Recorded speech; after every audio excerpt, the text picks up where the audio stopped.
Sir అందరికీ నమస్కారం అండి. ఈ రోజున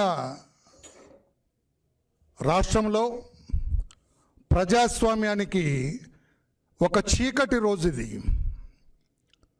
ప్రజాస్వామ్యాన్ని కాల వ్రాసిన రోజు ఇది. ప్రజాస్వామ్యం కాలరాయబడింది. ఈ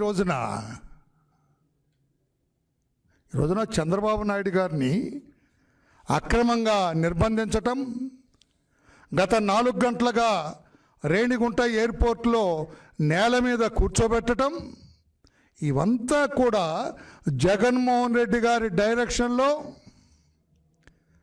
డైరెక్టర్ జనరల్ శ్రీ సవాంగ్ గారి నాయకత్వంలో పోలీసు వ్యవస్థ చేస్తున్న ఈ అరాచకం అని చెప్పి నేను తెలియచేస్తూ ఉన్నా. అందుకే ప్రజాస్వామ్య వ్యవస్థలో ఇదొక చీకటి రోజు. ప్రజాస్వామ్యం ఖూనీ చేయబడింది ఆంధ్రప్రదేశ్ రాష్ట్రంలో.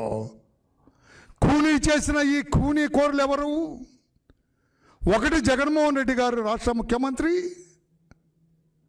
2 డీజీపీ శ్రీ సవాంగ్ గారు, 3 చిత్తూరు జిల్లా మినిస్టర్ పెద్దిరెడ్డి రామచంద్రారెడ్డి గారు.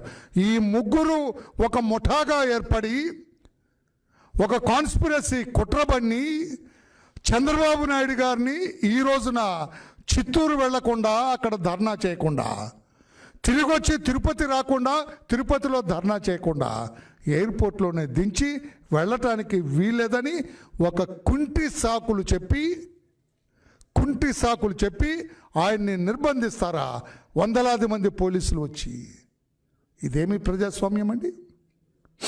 నిన్నే చెప్పారు చంద్రబాబు నాయుడు గారు, నేను చిత్తూరు వస్తా, మీరెవరు అధైర్యపడకండి, కిడ్నాపులు చేసినా, బలవంతాలు చేసినా, నిర్బంధాలు చేసినా, మీ మీద దొంగ సంతకాలు తీసుకున్నా, దొంగ కేసులు పెట్టినా మీరు నిర్భయంగా ఉండండి, నేను వస్తా, ధర్నా చేస్తా, మీకు అండగా ఉంటా, జిల్లా యంత్రాంగానికి తెలిసే రీతిలో నేను చేస్తానని చెబితే నిన్నే చెప్పొచ్చు కదా మీరు.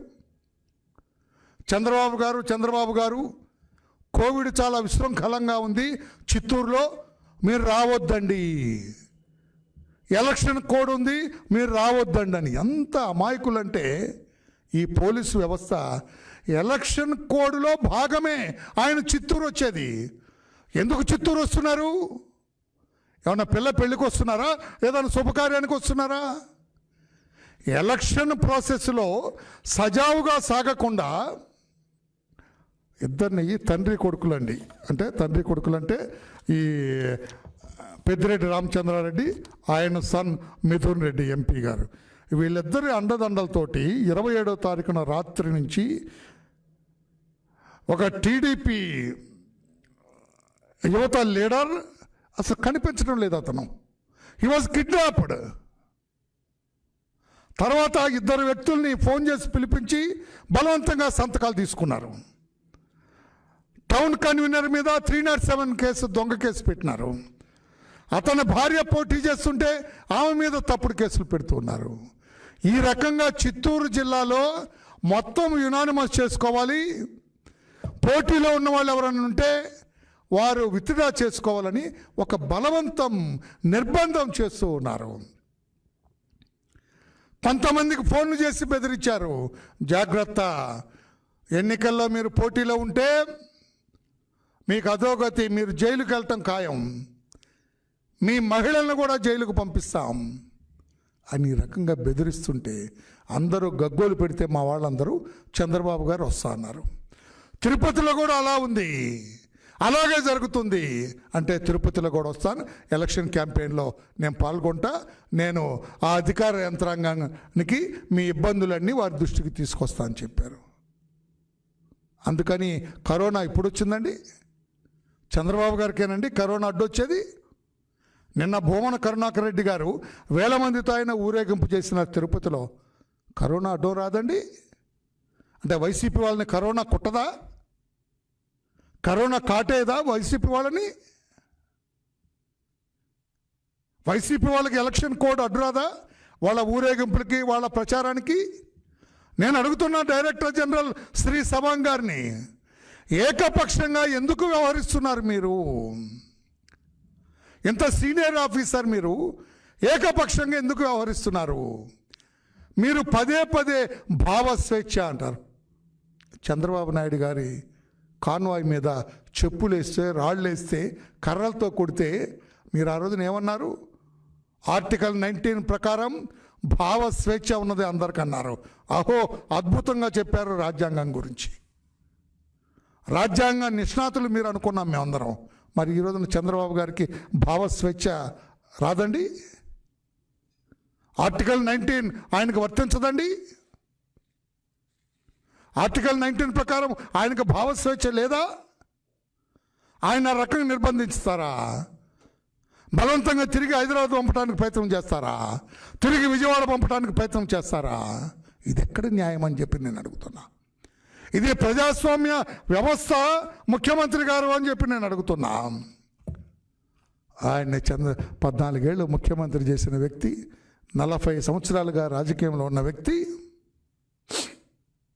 ఆయన 70 ఏళ్ల వయసు ఉన్న వ్యక్తి నేల మీద కూర్చుంటే తెలుగు జాతి కన్నీరు పెట్టదండి? మీకు కన్నీరు విలువ తెలియకపోవచ్చు, జగన్మోహన్ రెడ్డి గారికి కన్నీరు విలువ తెలియకపోవచ్చు. మీకు పన్నీటి విలువే తెలుసు, కన్నీటి విలువ తెలియదు మీకు. పెద్దిరెడ్డి రామచంద్రారెడ్డి గారికి తెలియకపోవచ్చు, డీజీ సవాంగ్ గారికి తెలియకపోవచ్చు కన్నీటి విలువ. కానీ రాష్ట్రం అంతా కూడా ఏమిటి ఘోరం, ఏమిటి చంద్రబాబు గారు చేసిన నేరం, ఏమిటి ఆయన చేసిన తప్పు, what is the great crime he has committed for his detention అని ఆశ్చర్యపోతుంటే మీకు క్షేమం కుట్టినట్లు లేదా డీజీపీ గారు? ఇంకా నోటీస్ సర్వ్ చేస్తారా? నిన్నెందుకు చేయలేదండి? వైసీపీ నాయకులకు ఎందుకు చేయరండి? వైసీపీ వాళ్ళకి కరోనా ఉందని ఎందుకు చెప్పరండి? వైసీపీ వాళ్ళకి ఈ ఎలక్షన్ కోడ్ ఉందని ఎందుకు చెప్పరండి? ఏకపక్షంగా వ్యవహరిస్తారా? అధికార పార్టీకి మద్దతు పలకటమే మా డ్యూటీ అన్నట్లుగా పోలీస్ శాఖ రాష్ట్రంలో వ్యవహరిస్తుంది. బాధాకరం ఇది. బాధపడుతున్నాం మేము. ఎందుకు సవాంగ్ గారు పోలీసు వ్యవస్థ మీ నాయకత్వంలో ఇంత నిర్వీర్యమైపోయింది, ఇంత దిగజారి వ్యవహరిస్తుంది? సమాధానం చెప్పగలరా? మీరు రిటైర్ అయిన తర్వాత, లేకపోతే ఈ పదవిలో నుంచి మీరు వైతొలగిన తర్వాత ఎంత టైం పడుతుంది మరలా పోలీసు శాఖ సరైన పట్టాలు ఎక్కటానికి? ఎంత టైం పడుతుంది?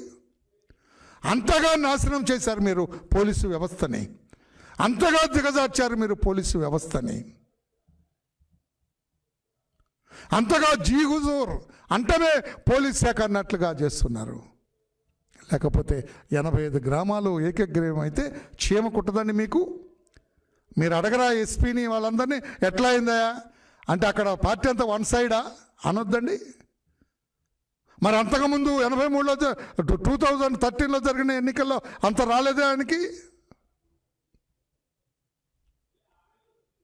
ఆయన ఏమన్నా విశిష్ట సేవలు అందించిన రాజకీయ నాయకుడా? ఇంటింటికి వెళ్ళి సేవ చేసిన నాయకుడా? మహాత్మా గాంధీకి మారుపేరా? పుత్తలపల్లి సుందరయ్య గారు నేస్తామా ఈయనేమన్నా? వావిలాల గోపాలకృష్ణ గారితో నడిచాడా? Is an accused in so many cases. అవినీతికి మారుపేరు అతను, దౌర్జన్యానికి అతను ఒక సింబల్, మోడల్ అతను. 85 గ్రామాలు, అన్ని గ్రామాలు ఏకగ్రీవం చేసుకుంటే ఈ అధికార వర్గానికి చీమ కుట్టలేదంటే ఆ కలెక్టర్ గారు ఏం చేస్తున్నారు? అక్కడ ఎస్పీలు 2 ఉన్నారు, వారు ఏం చేస్తున్నారు? డీజీ ఏం చేస్తున్నారని? చంద్రబాబు గారిని సాధించడమేనా మీ మెయిన్ డ్యూటీ? ప్రతిపక్షాలని వేధించటమేనా మీ మెయిన్ డ్యూటీ? ప్రతిపక్షాలు నామినేషన్ వేయకుండా చూడటమేనా మీ ప్రధాన లక్ష్యం? ప్రతిపక్షాలను ఇబ్బంది పెట్టడమేనా మీ అందరి ముందున్న ప్రథమ కర్తవ్యం? ఎందుకు ఈ రకంగా వ్యవహరిస్తున్నారో గౌరవ ముఖ్యమంత్రి గారు సమాధానం చెప్పాలని నేను అడుగుతున్నాను. ఈరోజు మీరు చంద్రబాబు నాయుడు గారి నిర్బంధం, సమాధానం లేదు మీ దగ్గర. న్యాయబద్ధంగా చట్టబద్ధంగా మీ దగ్గర సమాధానం లేదు. మీరేదో పోలీసు వ్యవస్థని ఉపయోగించి పోలీసు వ్యవస్థని మీకు దాసోహం చేసుకొని మీరు ఆడుతున్న ఈ కుటిల నాటకం ఇదొక రాక్షస క్రీడ. పాత్రికేయ సోదరులారా, ఇదొక రాక్షస క్రీడ ఈ రోజున జగన్మోహన్ రెడ్డి గారు ఆడుతున్నది. లేకపోతే చంద్రబాబు నాయుడు గారు నన్ను భయపెడతారా? భయపెట్టలేరే. 70 ఏళ్ల వయసులో ఆయన అవమానించి నేల మీద కూర్చోబెడతారా? ఏమి నష్టం అవుతుంది? ఈ రాష్ట్రానికి నష్టం జరుగుద్ది, రాష్ట్ర ప్రజలకు నష్టం జరుగుద్ది, ఆయనకేం నష్టం జరుగుద్ది? అర్థం చేసుకోండి అని చెప్పి కూడా గౌరవ ముఖ్యమంత్రి గారికి నేను తెలియజేస్తూ ఉన్నా. ప్రజలు మీకు అవకాశం ఇస్తే దాన్ని దుర్వినియోగం చేసుకుంటున్నారు మీరు, దౌర్జన్యానికి వాడుకుంటున్నారు మీరు, అరాచకానికి వాడుకుంటున్నారు మీరు. ప్రజలు మీకు ఇచ్చిన అధికారాన్ని రాజ్యాంగ వ్యతిరేక వ్యవహారాలకు వాడుకుంటున్నారు మీరు, రాజ్యాంగ వ్యతిరేక వ్యవహారాలకు మీరు వాడుకుంటున్నారు. ఇది సరైనది కాదు అని చెప్పి కూడా గౌరవ జగన్మోహన్ రెడ్డి గారికి మేము తెలియజేస్తున్నాం. చంద్రబాబు గారిని నిర్బంధించగలరేమో కానీ చంద్రబాబు గారు చిత్తూరు వెళ్లకుండా తిరుపతి పర్యటించకుండా ఆపగలరేమో కానీ ఆయన ఆలోచనలు ఆపగలరా? ఆయనను నిర్బంధించిన తీరు ప్రజల్లో దావానలంలాగా వెళ్ళింది. దావానలం, కార్చిచ్చు దావానలంగా వెళ్ళింది రాష్ట్రంలో. ఎటుపోతుంది ఈ దుర్మార్గపు వ్యవస్థ? ఏ రకంగా పోతుంది ఈ దుర్మార్గపు వ్యవస్థ? ఒక్కసారి ఆలోచన చేయమని చెప్పి కూడా మేము తెలియజేస్తున్నాం.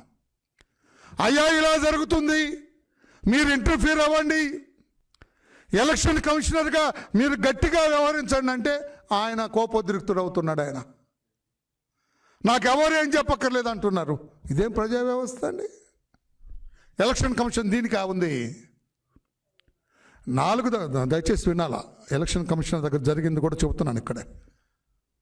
4 దఫాలుగా గ్రామ పంచాయతీ ఎన్నికల్లో అరాచకం జరిగింది, అన్యాయం జరిగింది, దౌర్జన్యం జరిగింది.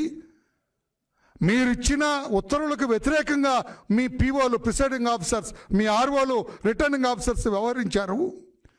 పోలీసులు దుర్మార్గంగా కౌంటింగ్ సెంటర్లకు వచ్చి వాళ్ళు డిక్లేర్ చేయమని బలవంతం చేసినారు.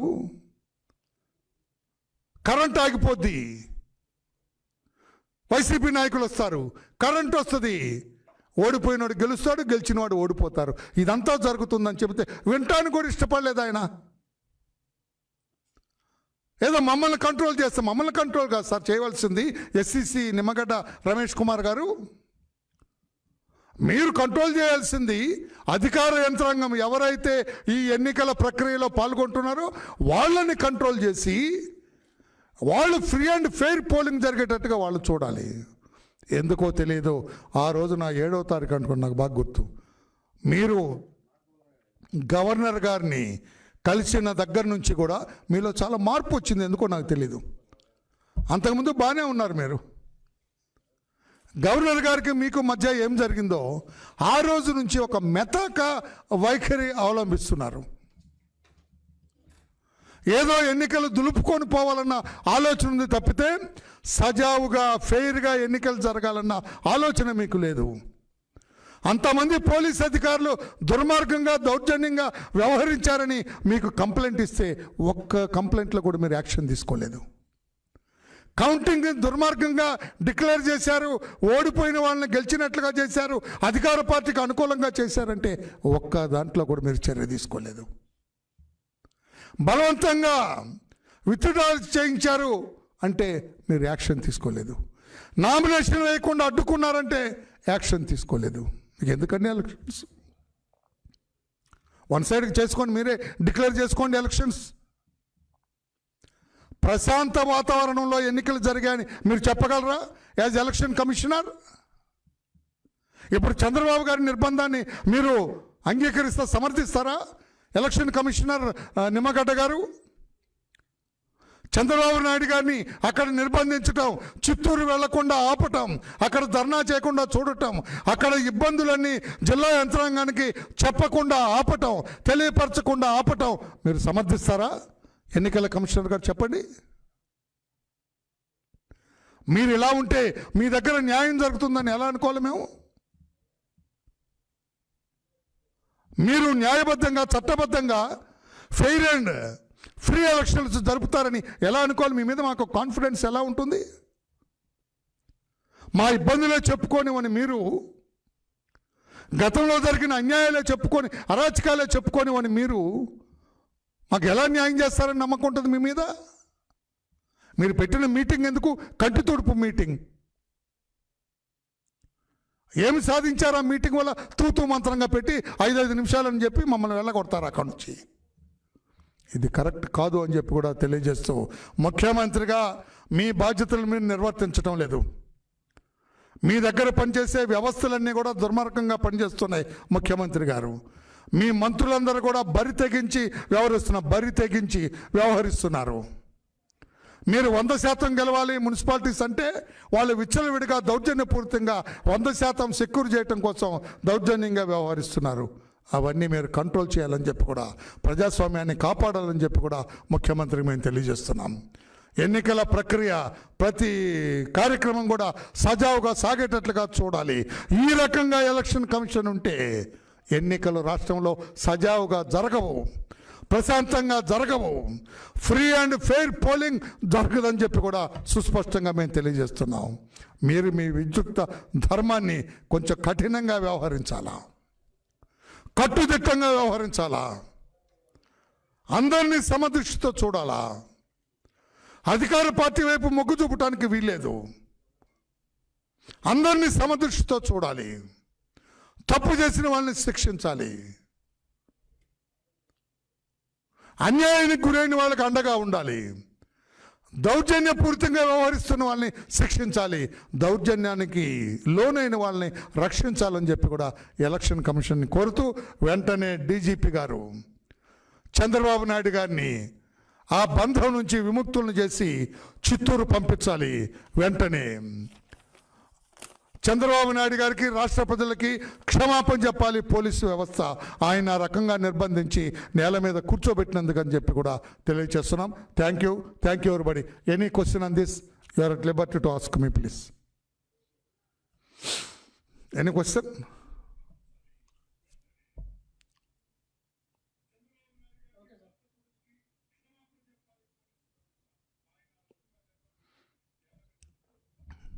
Right, thank you.